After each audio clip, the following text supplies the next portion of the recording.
Hello friends, my name is Pranjay Kumar Gaurav. Today I will discuss about a thermodynamic topic that is properties of gases and gas mixture. तो चलिए start करते हैं। सबसे पहले जानने की कोशिश करते हैं कि आइडियल गैस क्या होती है। आइडियल गैस क्या होती है कि एक हाइपोथेटिकल गैस होती है, यानी कि ऐसी गैस क्या होती है मौजूद नहीं होती है, यानी आइडियल होती है। तो यानी कि एक हाइपोथेटिकल गैस जो ओबे करती है पीवी बराबर आरटी इक्वेशन को, और at all pressure and temperature, सभी तापमान और सभी दाब पर, इसे क्या कहते हैं, आइडियल गैस कहते हैं। Real gases do not conforms to the this equation of state with complete accuracy। Real gas कभी भी इसे कम्प्लीटली क्या करती है, इसको नहीं फॉलो करती है। जैसे ही पी की वैल्यू जीरो की तरफ टेंड करेगी और टी की वैल्यू इन्फिनिटी, यानी कि पी की वैल्यू अगर कम होती जाएगी और टेम्परेचर की वैल्यू अधिकतम बढ़ती जाएगी, इसे वैसे क्या करेगा ये, यानी कि आइडियल गैस की तरफ बिहेव करने लगेगा। The real gas approaches the ideal gas behaviour in this equation P V is equal to R T. The real gas approaches this ideal gas behaviour in this equation. जब pressure की value P zero की तरफ बढ़ेगी और temperature infinity की तरफ बढ़ेगा, तब ये क्या करेगी, यानी रियल गैस आइडियल गैस की तरफ बिहेव करेगी। P V is equal to R T, capital T यहाँ पे है, और स्मॉल टी का मतलब यानी -273.13 क्या कहेंगे, एब्सोल्यूट टेम्परेचर कहते हैं। सिंस नेगेटिव वॉल्यूम और negative pressure inconceivable, the lowest possible temperature is 0 kelvin R. जो सबसे कम टेम्परेचर पॉसिबल है वो कितना है, 273.15 डिग्री सेल्सियस या 0 kelvin. This is known as absolute temperature, ये एब्सोल्यूट टेम्परेचर कहलाता है। अब देखते हैं कि आर बार जो होता है, जिसको कहते हैं यूनिवर्सल गैस कांस्टेंट की वैल्यू अगर निकालें पी वी बराबर एन आर, पी वी बराबर आर टी इक्वेशन से, तो हमारे पास आता है आर बार जो होता है, आर बार यहाँ पे क्या है, यूनिवर्सल गैस कांस्टेंट है, और आर बार की वैल्यू क्या होती है, 1 यानी एटमॉस्फेरिक प्रेशर को अगर निकालते हैं तो हमारे पास एटमॉस्फेरिक प्रेशर कितना होता है, 1.013 इंटू 10⁵ होता है, न्यूटन प्रति मीटर स्क्वायर होता है। उसके बाद 10⁵, और जो हमारा गैस होती है उसका यानी कि जो आयतन कितना होता है, 22.4 लीटर होता है, मीटर क्यूब होता है। उसके बाद और हमारा एब्सोल्यूट टेम्परेचर कितना होता है, 273.15, यानी हमारा जो जिस ताप में निकालना है नॉर्मल टेम्परेचर प्रेशर पे, तो हमारी वैल्यू तो उसकी वैल्यू यानी कि आर की वैल्यू कितनी आती है, 8.314.3 जूल प्रति किलोग्राम, या इसको हम लिखे यहाँ पे न्यूटन मीटर प्रति किलोग्राम, मोल केल्विन लिखे हैं, या इसको हम किलो जूल यानी 8.3143 किलो जूल प्रति किलोग्राम मोल केल्विन भी लिख सकते हैं। इसके बाद एवोगैड्रो संख्या होती है। एवोगैड्रो संख्या का मान कितना होता है, 6.023 into 10⁻23 molecule in 1 gram mole of a substance. किसी सब्सटेंस के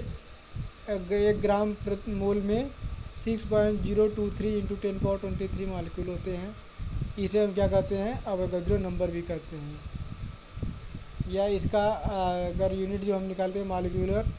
यानी कि 6.023 इंटू 10⁻26 मॉलिक्यूल प्रति किलोग्राम मोल, यानी ग्राम में वहाँ पे दिया था 6.023 इंटू 10⁻23 था, अगर इसको किलो जूल में किलोग्राम में लिखेंगे तो 6.023 इंटू 10⁻26 हो जाएगा। अब आइडियल गैस इक्वेशन क्या होती है, पी वी बराबर एन आर टी होती है, यानी कि एन की वैल्यू यहाँ से हम क्या निकालेंगे, एम अपन म्यू, और म्यू यहाँ पे क्या है, वो मॉलिक्यूलर वेट है। तो हमारे पास क्या आ जाएगा, पी वी बराबर M upon U into R bar into T. यहाँ से हम क्या आ गए, पी वी बराबर एम आर टी, यानी आर क्या है, जहाँ पे करेक्टरिस्टिक गैस कांस्टेंट है, जिसकी वैल्यू क्या होती है कि अगर हम डिवाइड कर दें यूनिवर्सल गैस कांस्टेंट को उस गैस के, यानी जिस गैस का हमें निकालना है करेक्टरिस्टिक गैस कांस्टेंट, उसके मॉलिक्यूलर वेट से, तो हमारा क्या आ जाएगा, करेक्टरिस्टिक गैस कांस्टेंट आएगी, वैल्यू आएगी। और ये देखिए कि दिया है कि ऑक्सीजन के लिए क्या कितनी वैल्यू होती है, अगर हम डिवाइड करें ऑक्सीजन के लिए करेक्टरिस्टिक गैस कांस्टेंट, तो क्या कितनी वैल्यू होती है कि हम क्या करेंगे, यूनिवर्सल गैस कांस्टेंट की वैल्यू क्या करते हैं, 8.3143 अपॉन 32 इज इक्वल टू कितना आ जाएगा, 0.262 इंटू किलो जूल प्रति किलोग्राम केल्विन हो जाएगा। और एयर के लिए कितना होता है, एयर के लिए आर बार की वैल्यू वही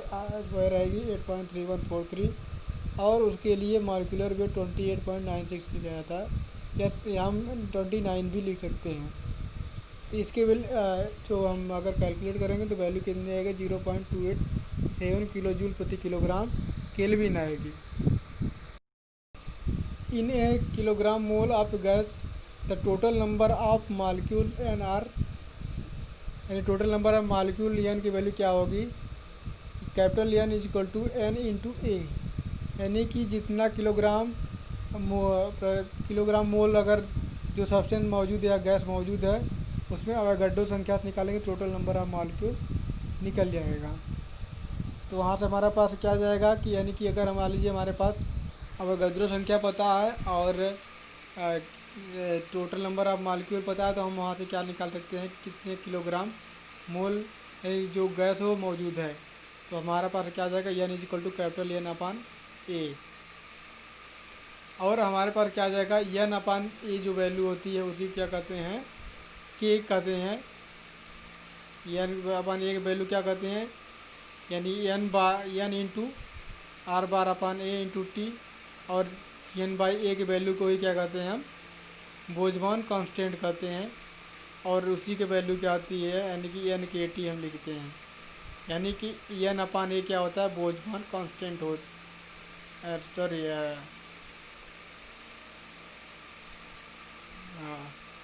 एन अपान, यानी कि यहाँ से यह कैपिटल एन अपान ए को ही हम क्या लिखेंगे, स्मॉल एन लिखेंगे, यानी कि तो हमारे पास क्या आ जाएगा कि एन के टी हो जाएगा, पी वी बराबर एन के टी हो जाएगा, यानी आर बार अपान ए की वैल्यू क्या कहते हैं, अवोगाड्रो संख्या डिवाइड करने पर क्या आता है,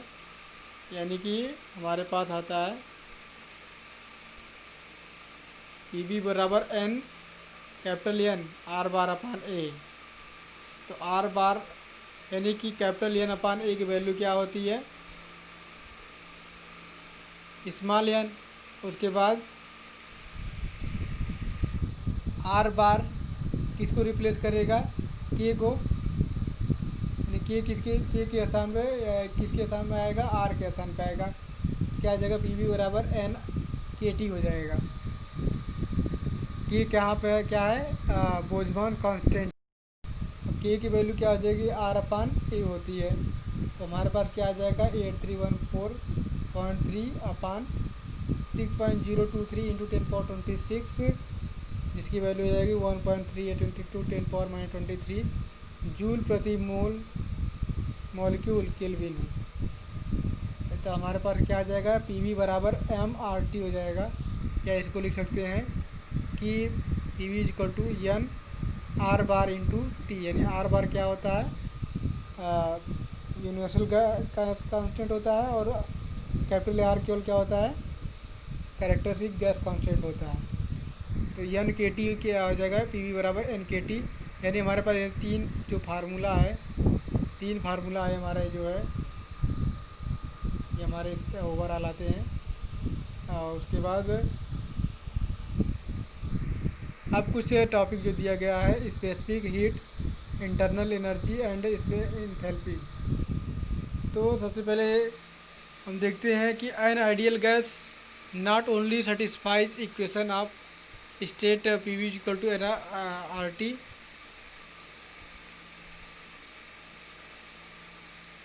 the properties of substance are related by T D S equal to D U plus P D V. तो डी एस इक्वल टू क्या आ जाएगा, डी यू अपन टी हो जाएगा, यानी कि अगर हम डिवाइड करते हैं कैपिटल टी से सबको,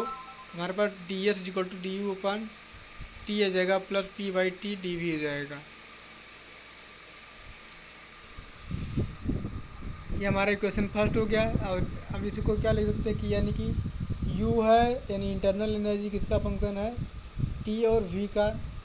इसी तरह दूसरा हमारा इक्वेशन क्या आ जाएगा, डी यू बराबर हो जाएगा D U by T del T at constant v D T plus D U by V D V at constant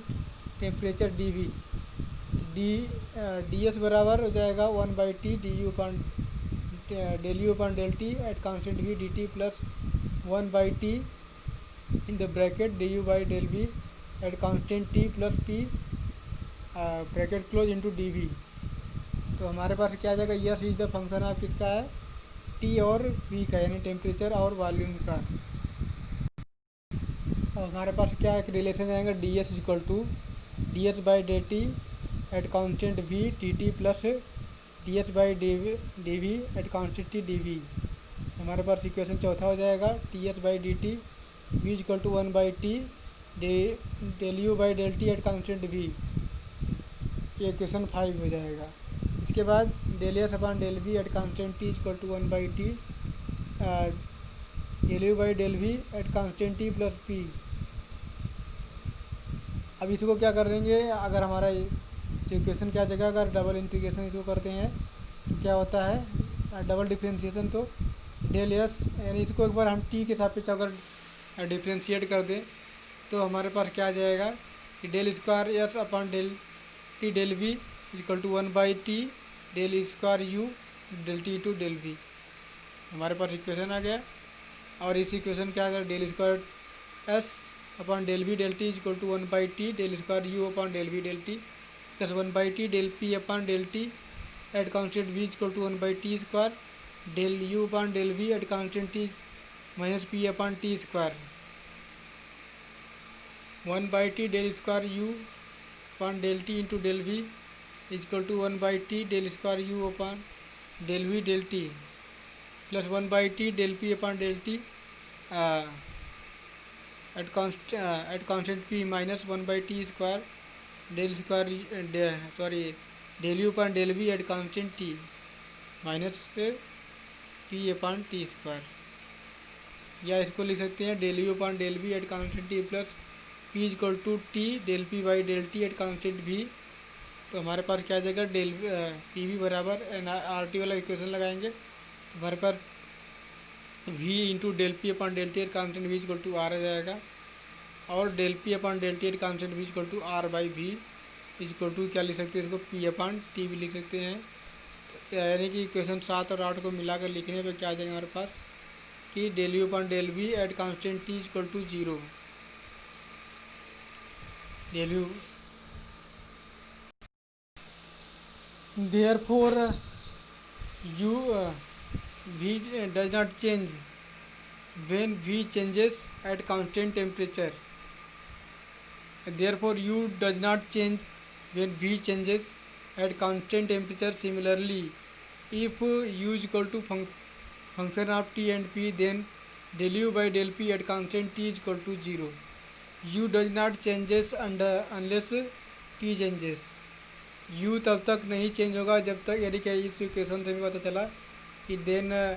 del U by del P at constant T equal to 0 है। यानी कि अगर इसका differentiation क्या है, अगर 0 है तो टेम्परेचर यानी कि टी क्या है, कांस्टेंट है। यानी टी क्या होगा, इंटरनल यानी कि जो इंटरनल एनर्जी होगी यू का फंक्शन होगा। या हम इसको लिख सकते हैं कि यू क्या है, फंक्शन ऑफ टी और वी, यानी टेम्परेचर और वॉल्यूम दोनों का फंक्शन है। तो डी यू बराबर क्या आ जाएगा, del U by del T at constant V D T plus del U by del V at constant T D V. इसके बाद हमारा यानी कि ये वैल्यू क्या आ जाएगा, सी वी बराबर यहाँ से कि del U by del T at constant V, जैसे कि हमारा इस पर आया था कि यानी कि डी यू की वैल्यू क्या होगी, del U by del T constant भी, यानी कि अगर इसको जो डिफरेंशियल फॉर्म में लिखे हम हैं तो हमारे पास सी वी की वैल्यू क्या आ जाएगी, del U by del T at constant V. दो टर्म हमारे पास आ गया, ये क्या है कि del U by del T at constant V, तो हमारे पास डी यू बराबर क्या आ जाएगा, सी वी डी टी आ जाएगा, या सी वी बराबर या डेल यू बराबर क्या आ जाएगा, डी यू बराबर डेल्टा यू बराबर C V into delta T. तो for an ideal gas H की वैल्यू क्या होती है, यू प्लस पी वी, या small H is equal to U plus R T, या small H is equal to function of temperature, यानी enthalpy क्या होगी, फंक्शन ऑफ टेम्परेचर है। तो डी एच बराबर D U plus R into D T. तो delta H बराबर क्या हो जाएगा, del U by delta H equal to delta U plus R into delta T. यहाँ से आएगा क्या आ जाएगा, C V into D U की वैल्यू, डेल्टा यू की वैल्यू हम निकाले तो C V delta T R into delta T. तो हमारे पास क्या आ जाएगा, C V plus R into delta T, delta H की वैल्यू आ जाएगी। C P is equal to del H by del T at constant P, D H बराबर C P into D T, या डी डेल्टा एच बराबर C P into delta T. इसके बाद हमारे पास एक रिलेशन आता है सी पी और सी बी, यानी कि C P upon C V की वैल्यू क्या होती है, गामा होती है। C V is equal to gamma into C V is equal to R upon gamma minus one. Entropy changes of an ideal gas T D S is equal to D U plus P D V, T D S is equal to D H minus V T P. For an ideal gas D you is equal to C V D T, D H is equal to C P D T and P V is equal to R T. तो यहाँ से हो जाएगा D S बराबर D U plus T plus one by T D V. तो यहाँ से इसके बाद क्या लिखेंगे, डी यू पॉइंट टी को हम क्या लिखेंगे, C V D T by T plus P by T into D V. तो हमारे पर क्या आ जाएगा, S two minus S one is equal to C V L N T two by T one plus R into L N V two by V one. तो यहाँ से रहेगा D S equal to D H by T minus V by T D P is equal to C P D T by T minus R into D P by P. S two minus S one is equal to C P L N N T two by T one minus R L N P two by P one, R is equal to C P minus C V. S two minus S one is equal to C P L N T two by T one minus C P L N P two by P one plus C P C V L N P two by P one. तो यहाँ पे आ जाएगा S two minus S one equal to C P L N V two by V one plus C V L N P two by P one. Reversible adiabatic process के लिए क्या हो जाएगा कि T D S equal to D U plus P D V equal to C V D T plus V T P D V, या T D S equal to D H minus V T P equal to C P D T minus V D P. और a reversible adiabatic changes T S equal to zero, तो हमारे पास क्या आ जाएगा, C V T T equal to minus P D V, या और C P D T equal to V D P by division C P by C V equal to gamma equal to minus V into D P by P into D V, और D P by P plus gamma into D V by V equal to zero. या लिख सकते हैं D into L N P plus gamma into D L N V equal to D L N C. तो यहाँ से L N P plus gamma into L N V equal to L N C. यहाँ से हमारे पास value जाएगा P V पर gamma equal to constant. For two state, दो कंडीशन के लिए, P one V one power gamma equal to P two V two power gamma, या P two by P one equal to V one by V two power gamma. For an ideal gas P V equal to R T, या P equal to C V power minus gamma C into V power minus gamma into V equal to R T, C into V का one minus gamma equal to R into T, या T V के power gamma minus one equal to C, या T one V one power gamma minus one equal to T two V two power gamma minus one, या T one by T two equal to V two by V one power gamma minus one. Similarly V is equal to C by P power one by gamma, P is equal to C P power one by gamma is equal to R T, P power gamma power P two power gamma one minus P two power one upon gamma into C power gamma is equal C power one is equal to R T. या यहाँ से हम equation निकालेंगे T P 1 minus gamma upon gamma equal to constant हो जाएगा। ये P V बराबर R T question से आया है। इसके बाद क्या आ जाएगा, T two by T one and T और पी में रिलेशन क्या आ जाएगा, T two by T one equal to P two by P one power 1 minus gamma upon gamma, या T D S equal to D U plus P D V equal to 1 से 2 D V equal to minus 1 से 2 P D V equal to minus 1 से 2 C upon V power gamma into D V, या यहाँ से आ जाएगा V two minus V one, या sorry U two minus U one equal to P two V two minus P one V one upon power gamma minus one equal to R T one gamma minus one into T two by T one minus one, R T one upon gamma minus one into P two by P one power gamma minus one into gamma minus one, bracket close from D Q equal to D U plus P D V, या W one से two क्या हो जाएगा,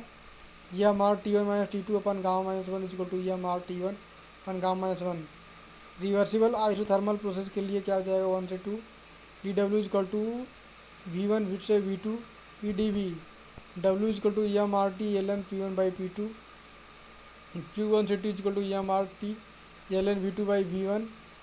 equal to T into S two minus S one.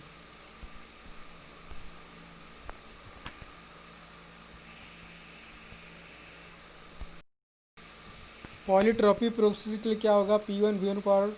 N equal to P two V two power N, या इसको लिख सकते हैं भी बी और पी में रिलेशन निकालेंगे तो V two by V one power N equal to P one by P two, या एन के वैल्यू निकाल लेंगे log P one minus log P two upon log V two minus log V one, या T two by T one equal to V one by V two power N minus one, या T two by T one equal to P two by P one power और N minus one upon N, और change in entropy क्या होगा, F two minus S one equal to C V L N T two by T one plus R into L N V two by V one equal to R upon gamma minus one, L N T two by T one plus R upon N minus one L N T N by T two, तो हमारे पास क्या आ जाएगा N minus gamma upon gamma minus one into N minus one R L N T two by T one, U two minus U one equal to P two by P two V two minus P one V one upon gamma minus one equal to P one V one upon gamma minus one, तो इसके बाद क्या आ जाएगा P two by P one power N minus one upon N minus one. इसके बाद हमारे पास क्या आ जाएगा कि H two minus H one equal to gamma upon gamma minus one in bracket P two V two minus P one V one, या Q की वैल्यू क्या आ जाएगी gamma minus N upon gamma minus one into N minus one R into T one minus T two, या यहाँ से हमारे पास आ जाएगा C H Q equal to C C V C N delta T C N delta T.